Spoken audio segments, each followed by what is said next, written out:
हाथ कट जाए गुजारा हो जाएगा, पैर कट जाए गुजारा हो जाएगा, लेकिन बुद्धि भ्रमित हो जाए तो क्या होने वाला है? ब्राह्मण क्या है समाज की? मति। और ये भुजाएं क्या है? शक्ति। और ये कमर क्या है? स्थिति। और चरण क्या है? गति। जातियों में नहीं बांटा था भारत को, हमारे समाज को ऋषियों ने वर्णों में। मति का काम करेगा कोई ना कोई, शक्ति का काम करेगा कोई ना कोई, स्थिति को दृढ़ करने का काम करेगा कोई ना कोई, और गति होनी चाहिए, जरूर होनी चाहिए। और जब भी प्रणाम किया जाता है तो माथे को प्रणाम नहीं किया जाता, चरणों में ही माथा रखा जाता है। मति ऐसे पवित्र चरणों में झुक जाती है।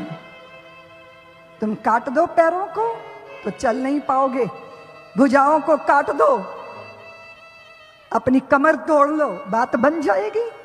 मति भी चाहिए, शक्ति भी चाहिए, स्थिति भी चाहिए, गति भी चाहिए। कोई ना कोई तो मति का काम करेगा ना, कोई ना कोई तो रक्षण की भूमिका निभाएगा ना। तो ब्राह्मण मति समाज की, क्षत्रिय शक्ति समाज की, वैश्य व्यापारी वर्ग स्थिति समाज की, सेवक वर्ग गति समाज की। न गति त्यागी जा सकती है, न मति त्यागी जा सकती है, न शक्ति का त्याग किया जा सकता है और न स्थिति का त्याग किया जा सकता है। मर्म नहीं समझा, उसके पीछे का अर्थ नहीं समझा, उसके पीछे का चिंतन नहीं समझा, बस अंग्रेजों ने आपस में ऐसा ऐसा लड़ाया कि सबकी चेतनाएं बिखर कर रह गई। हमारे देश के अंदर, घर के अंदर शौचालय का कोई कॉन्सेप्ट नहीं था। था क्या? अपने धर्म ग्रंथों को उठा के देख लो। इस देश के अंदर मुगल आए, उनकी स्त्रियां पर्दे में रहती थीं, इसलिए उन्होंने घरों के अंदर शौचालय संडास बनाए। और वो वीर जातियां जिन्होंने मुसलमान बनना स्वीकार नहीं किया, उन वीर जातियों के सर पे मैले ढुलवाए, कच्चे बांस की टोकरियों में मैला, और वो मैला सर पे रख के चलते थे। वो मुंह से लेकर कपड़े तक उस गंदगी में भीग जाते थे। इतना स्वाभिमान पर चोट मारी गई, ये भी झेल गए वो, लेकिन उन्होंने हिंदू धर्म का त्याग नहीं किया। उनके स्वाभिमान को भंग किया गया, स्वाभिमान को भंग किया, इसलिए भंगी शब्द दिया गया। होना क्या चाहिए था? आजादी के बाद तुम उनको गले लगाते, बाहों में बांध लेते। तुमने क्या किया? उनके बर्तन अलग रखे, उनको छूना स्वीकार नहीं किया। इससे ज्यादा मूर्खता हो सकती है क्या? कौन है वो? तुम कहते हो कि सुअर सुअर पाले। उन्होंने क्यों पाले मालूम है तुम्हें? बहू बेटियों का ब्याह होता था तो किसी ना किसी शेख के घर में 3 दिन तक अपनी स्त्री भेजनी पड़ती थी, तब वो अपने घर आ पाती थी। गुलामी के दिनों में सब मजबूर थे, कुछ नहीं कर सकते थे। हाथ जोड़ के कहा, शेख जी हमारी बहू आएगी आपके घर में, लेकिन हमारी कुल देवी की पूजा करके ही आएगी।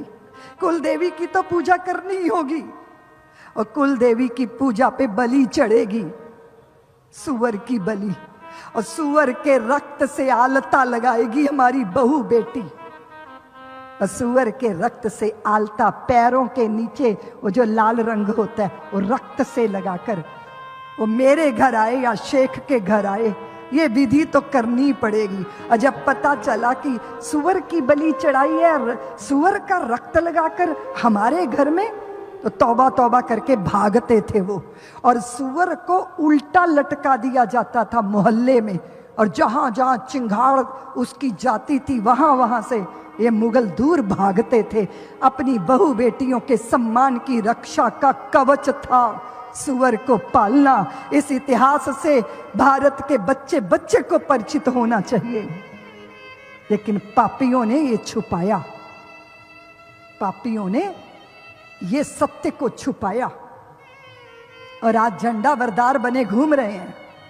ये तथाकथित जिनके हाथों में देश रहा, इनका आचरण तो वैसा है जैसे छिपकली सारा दिन मक्खियां खाती है, मच्छर खाती है, मकोड़े खाती हैं सारी रात, और दिन में महापुरुषों के चित्र के पीछे आके छिप जाती है। ये आचरण है ये तथाकथित पार्टी का, जिन्होंने देश को चौपट किया। पर हिंदू समाज कब तक बेवकूफ रहेगा? इस मूढ़ता का त्याग करो और समझो जीवन किसे कहते हैं। गुलामी के घोर काल में कितने कष्ट झेले, हम जी सकते हैं जैसा शत्रु कोई दूसरा नहीं होता। हिंदुओं, वो दुराओ उचित नहीं है, वो बिखराओ उचित नहीं है। इसलिए आपकी संतानों को पता होना चाहिए अतीत क्या था। बैठ के बात करते हो क्या? बात करते हो? किसी के पास फुर्सत नहीं है अपनी संतानों से बात करने की। मैं इजराइल गई तो मैंने देखा उन लोगों ने पूरा इतिहास अपना जगह जगह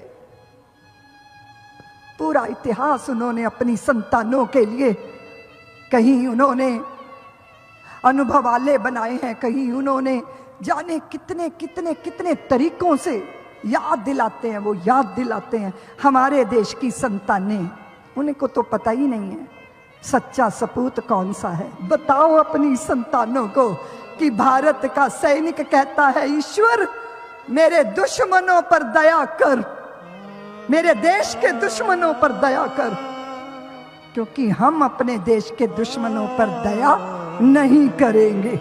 इसलिए तुम कर सको तो करो। अपनी संतानों के चित्त में ये बीज बो भारतीयों।